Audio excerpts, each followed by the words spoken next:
Hey there, Will Gibbons here, and today we're going to try something a little bit different. I'm going to tell you a story. It's the year 2013, and I'm at a nearby Starbucks. Lately, I've been listening to podcasts and reading blogs about people who run online businesses. I envy their freedom. I've got a full-time job, but I'd rather spend time building my skills in a business of my own. But is that even possible? Now, I've heard of people who are full-time freelancers, and that sounds amazing. I take a sip of my coffee and think, I want to be in control of my hours, my rates, and what jobs I get to work on. Total freedom. My phone alarm goes off, waking me out of my daydream.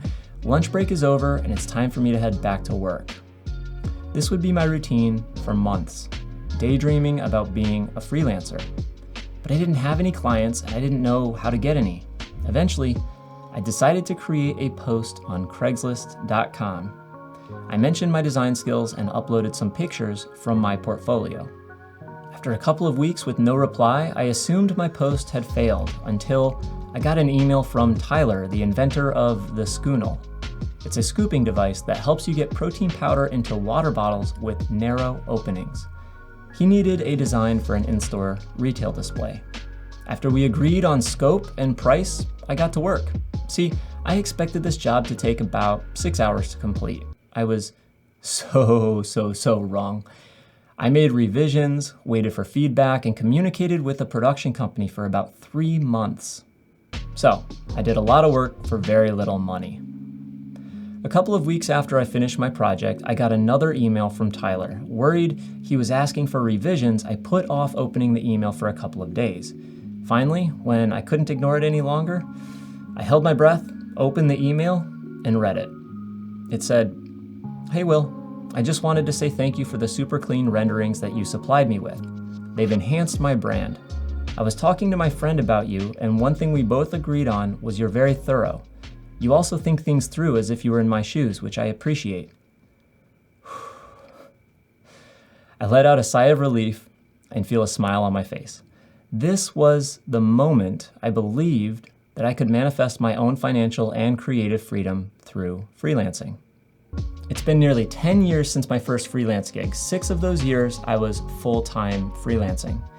I've gone from charging just a few $100s per project up to $30,000 for a single project. Now, it's easy to focus on what you want to achieve, but most people fail to take the steps required to get there. Let's take a look at my first freelance gig to see where I started. I did a lot of things wrong, but that's not the point. I want you to see how little it takes to get started. We'll start with a quote. I broke the project into deliverables and estimated how long I'd spend creating each deliverable. Then I attached a price to each item based on the assumed $60 hourly rate. So here's the breakdown. $30 for sketching and designing the POP display, $60 for creating a 3D model of the POP display in SolidWorks, $72 for creating renderings of the Schoonels to be printed on the POP display, $90 for creating renderings of the final POP display design, $120 for creating dimensional drawings of the POP design for the production facility, and that brought us to a grand total of $372.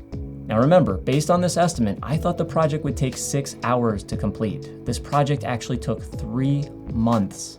So what did my client get for $372? Let's take a look. Here are the sketches I did for him. These are the renderings that ended up printed on the POP display.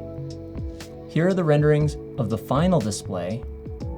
And this is the blueprint of the display. I also provided the client with a CAD model. Now here's why I see this first gig as a success. Number 1, referral. My first client referred me to his friend who became my second client. Number 2, experience. Even though I was freelancing on the side, I was building a foundation and momentum. And number 3, confidence. This was proof to me that people would pay me for my design services. Now, if you're thinking about going freelance yourself, there are 3 things that I think you need before freelancing. Number 1 is drive. Now, drive is a desire and willingness to work. Freelancing is really hard.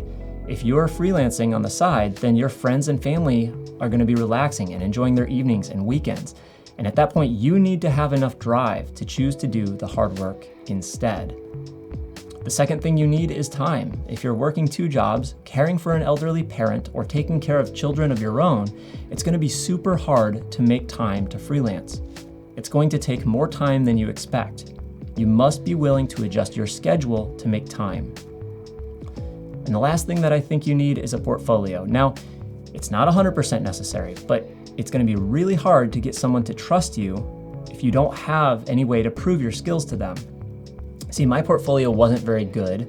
It was just some images I uploaded on Craigslist. It doesn't have to be fancy, but it should show what you're actually capable of. Now, what if you're thinking about freelancing on a full-time basis? This is a much bigger leap to make. I've done it twice. One time it didn't work out super well. The second time around it did quite well. Now, I can do a deep dive on this in a later video, but the same principles apply with one key difference, and that is runway.